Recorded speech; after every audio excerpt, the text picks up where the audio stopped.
Hi friends, വിഷ്ണുശാലിനിയുടെ പുതിയ എപ്പിസോഡിലെ അകത്ത് പോകാൻ തുടങ്ങുന്ന ശ്യാമയെ രോഹിത് വിളിക്കണേ. അടുത്ത് ചെന്ന് എനിക്കൊരു കാര്യം പറയാനുണ്ട്. ശ്യാമ പറയും എനിക്കൊന്നും കേൾക്കണ്ട എന്ന് പറഞ്ഞ് പോകാൻ തുടങ്ങുമ്പോൾ കേൾക്കണം എന്ന് പറഞ്ഞ് ശ്യാമയുടെ കൈ പിടിച്ചു വെക്കാണ്. അപ്പോഴേക്കും ശാരദാമ്മ അങ്ങോട്ട് വന്ന് ഇത് കാണുന്നുണ്ട്. ശ്യാമ രോഹിത്തിന്റെ കയ്യിൽ നിന്ന് അവളുടെ കൈ മോചിപ്പിക്കണേ. രോഹിത് പറയും എനിക്കറിയാം, ഞാൻ ഇതുവരെ ചെയ്ത കാര്യങ്ങളെല്ലാം പൊറുക്കാൻ പറ്റാത്ത തെറ്റാണ്. സംഭവിച്ചു പോയി. ചില ആൾക്കാർ വെച്ച കെണിയിൽ ഞാൻ അകപ്പെട്ടു പോയി. അതെന്ന് എനിക്ക് രക്ഷപ്പെടണമെങ്കിൽ എന്റെ കൂടെ നീ വേണം. അപ്പൊ ശ്യാമയ്ക്കും ഞാൻ എങ്ങനെ വിശ്വസിക്കാനാ?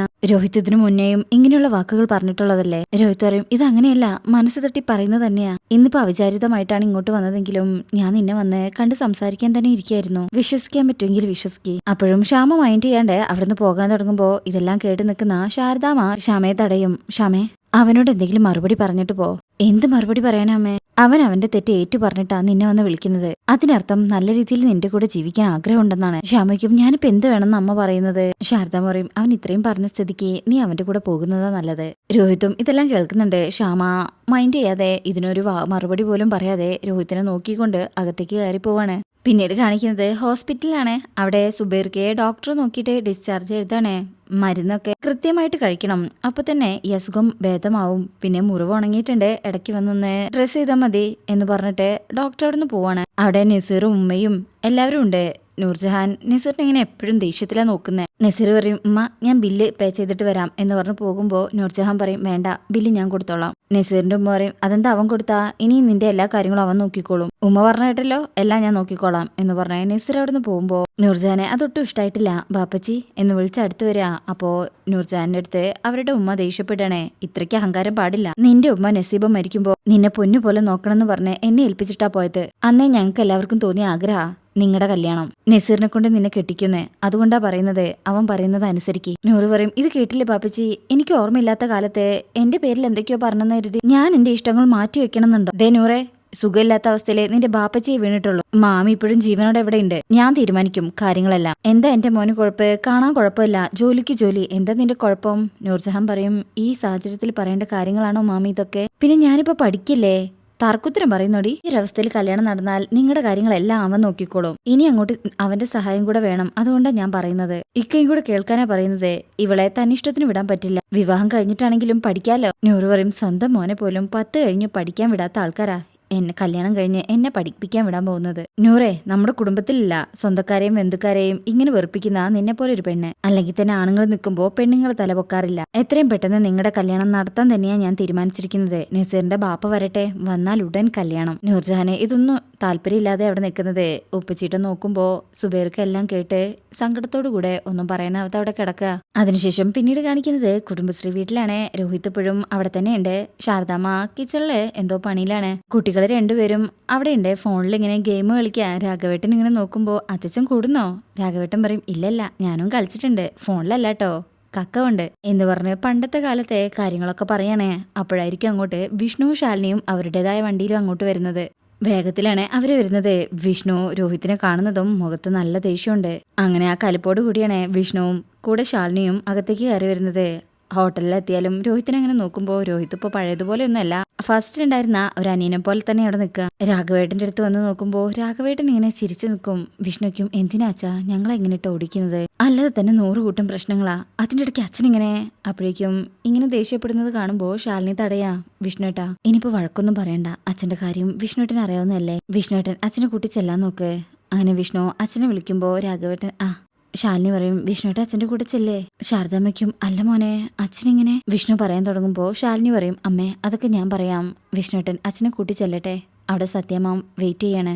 വാ അച്ഛാ. അങ്ങനെ വിഷ്ണു വിളിക്കുമ്പോ എന്നാ അച്ഛൻ പോവാട്ടോ എന്ന് കുട്ടികളോട് പറയും. നന്നായി പഠിക്കണം കേട്ടോ. അച്ഛന് ഉമ്മ തന്നേ. അപ്പോ സത്യവും പപ്പിയും പറയും നേരത്തെ തന്നല്ലോ. രാഘവേട്ടൻ ചോദിക്കും എപ്പോ?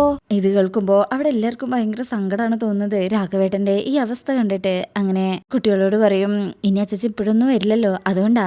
അങ്ങനെ അവര് ഉമ്മ കൊടുക്കും. അങ്ങനെ യാത്ര പറഞ്ഞ് വിഷ്ണു അവിടെ നിന്ന് ഇറങ്ങാൻ തുടങ്ങുമ്പോ രോഹിത്തിനെ ഇങ്ങനെ ദേഷ്യത്തിൽ നോക്കുന്നുണ്ട്. രോഹിത്തിനെ അവിടെ കണ്ടതൊന്നും വിഷ്ണുവിന് ഒട്ടും ഇഷ്ടമായിട്ടില്ല. അങ്ങനെ വിഷ്ണു രാഘവേട്ടനെ പുറത്തേക്ക് കൊണ്ടുവരുമ്പോ ശാലിനിയും ശാരദാമ്മയും കുട്ടികളും പുറത്തേക്ക് വരും. അങ്ങനെ ശാലിനി പറയും വിഷ്ണുട്ടാ ഇതിൽ പൊയ്ക്കോ, രാമേട്ടാ ഇവര് അങ്ങോട്ട് ആക്കി കൊടുക്കണേ. അപ്പോഴേക്കും വിഷ്ണു പറയും ഇനിയിപ്പോ ഇതില് ചെന്നിറങ്ങുന്നത് കണ്ട അതിനാവും അടുത്തത്. അപ്പൊ ശാലിനി പറയും എങ്കിൽ ഓട്ടോ സ്റ്റാൻഡ് വരെ ഇതിൽ പോകാലോ. അങ്ങനെ അവർ ഓട്ടോ സ്റ്റാൻഡ് വരെ അതിൽ പോകാൻ വേണ്ടി കയറാണ്. പോവാൻ നേരത്തും വിഷ്ണു രോഹിത്തിന്റെ ദേഷ്യത്തിലാണ് നോക്കുന്നത്. അപ്പോഴേക്കും ശ്യാമയും അങ്ങോട്ട് വരുന്നുണ്ട്. വിഷ്ണുവിന്റെ മുഖത്താണെങ്കിൽ നല്ല ദേഷ്യമുണ്ട്. ഒന്നും പറയാൻ പറ്റുന്നില്ല. ശാലിനിയോടും മൗനമായിട്ട് യാത്ര പറയണേ. കുട്ടികളുടെ അടുത്തും പോയി കുട്ടികളുടെ കവിളിലൊക്കെ പിടിച്ച് ശാരദാമ്മയെ എന്ന് വിളിച്ച് പോയിട്ട് വരാന്ന് പറഞ്ഞ് അവിടുന്ന് പോവാണേ. ശ്യാമയെ മൈൻഡ് ചെയ്യുന്നൊന്നുമില്ല കേട്ടോ. രോഹിത് അവിടെ ഉള്ളതാണ് വിഷ്ണുവിന്റെ പ്രശ്നം. അങ്ങനെ അവരവിടുന്ന് പോയി കഴിഞ്ഞാൽ രോഹിത് ഇവരുടെ അടുത്തേക്ക് വരും. ശാലിനിയെ മുഖത്ത് നോക്കുന്നില്ല. ശാരദാമ്മ അറിയും, മോളെ രോഹിത് വന്നത് ശ്യാമയെ കൂട്ടിക്കൊണ്ടു പോവാനാ. ശാലിനിക്കും എന്തിനാ വീണ്ടും ബഹളം ഉണ്ടാക്കി തിരിച്ചു പോരാനോ?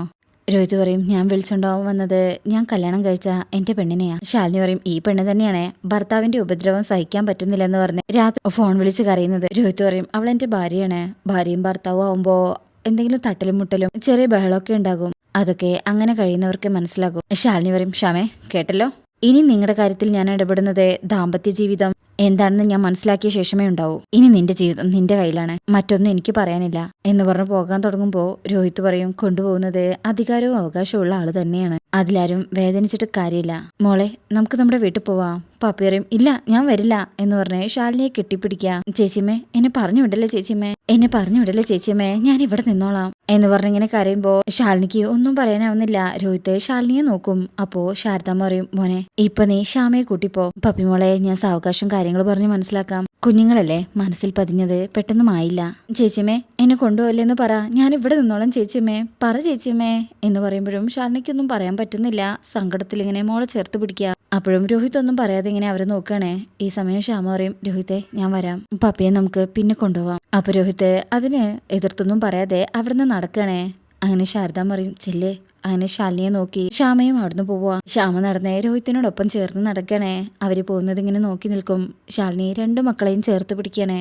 ശാരദാമ്മ വയ്ക്കും, മോളെ പപ്പിയുടെ കാര്യം എങ്ങനെയാണ്? ശാലിനി പറയും, അവനാദ്യം പൂർണ്ണമായി മാറിയെന്ന് ഉറപ്പ് വരട്ടെ, എന്നിട്ട് എന്താന്ന് വെച്ചാ നമുക്ക് ആലോചിച്ച് ചെയ്യാം. ശാലിനിക്ക് മോളെ കൊടുക്കാൻ ഒട്ടും താല്പര്യമില്ല. ശാലിനി മക്കളെ കൂട്ടി അകത്തേക്ക് പോവാണേ. ശാരദാമ്മ ഇങ്ങനെ നോക്കി നിൽക്കും. ശേഷം പിന്നീട് കാണിക്കുന്നത് വിഷ്ണു ഓട്ടോയിലെ രാഘവേട്ടനെ കൂട്ടി വീട്ടിൽ വന്നിരിക്കുകയാണ്. ഇറങ്ങച്ചാ ഇങ്ങനെ പറയുമ്പോഴാണ് രാഘവേട്ടൻ ഇറങ്ങുന്നത്. ഒരു മടിയോടുകൂടിയാണ് ഇറങ്ങുന്നത്. ചുറ്റിലും നോക്കുന്നുണ്ട്. അങ്ങനെ വിഷ്ണു ഓരോന്ന് പറഞ്ഞ് അകത്ത് കയറ്റി വരാന്തയിൽ ഇരുത്താണ്. പിന്നെ വിഷ്ണുവിനങ്ങ് ദേഷ്യം വരും. സങ്കടവും ദേഷ്യവും എല്ലാം കൂടെ അവിടെ നിന്ന് പൊട്ടിച്ചിതറണേ. അച്ഛൻ എന്തെങ്കിലും ബുദ്ധിമുട്ടുണ്ടെങ്കിൽ അത് എന്നോട് പറയണം. വൈകുന്നേരം ഓട്ടോ കഴിഞ്ഞാൽ ഞാൻ ഇങ്ങോട്ട് തന്നെയല്ലേ വരുന്നത്.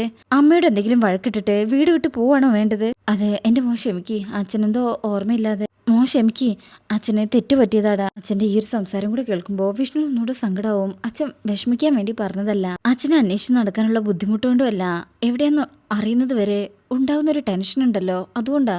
എല്ലാം കൂടെ ഒറ്റയ്ക്ക് താങ്ങി നടക്കുമ്പോൾ ആകെ തളർന്നു പോവാ. അങ്ങനെയൊക്കെ ഓരോന്ന് പറഞ്ഞ് വിഷ്ണു ചീത്ത പറയുന്നുണ്ടെങ്കിലും രാഘവേട്ടനെ ചേർത്ത് പിടിക്കണേ. അപ്പോഴായിരിക്കും ഭാമ അങ്ങോട്ട് വരുന്നത്. ഭാമയുടെ മുഖത്ത് നല്ല ദേഷ്യമുണ്ട്. ഒരു ഗ്ലാസ് ചായയും കൊണ്ടാ വന്നിരിക്കുന്നത്. ദാ ചായ കുടിക്കുകയും, ഒരുപാട് ഓടി തളർന്നു വന്നതല്ല, എനിക്കൊന്നും വേണ്ട എന്ന് പറഞ്ഞ് കുട്ടികൾ പിണങ്ങിയിരിക്കുന്ന പോലെ ഇരിക്കുമ്പോൾ ഭാമയ്ക്ക് ദേഷ്യം വരുന്നുണ്ട്. ഇത് മനസ്സിലാക്കുന്ന വിഷ്ണു അത് വാങ്ങിച്ച്, അച്ഛാ ചായ കുടിക്കേ, ചൂടായി പോവും.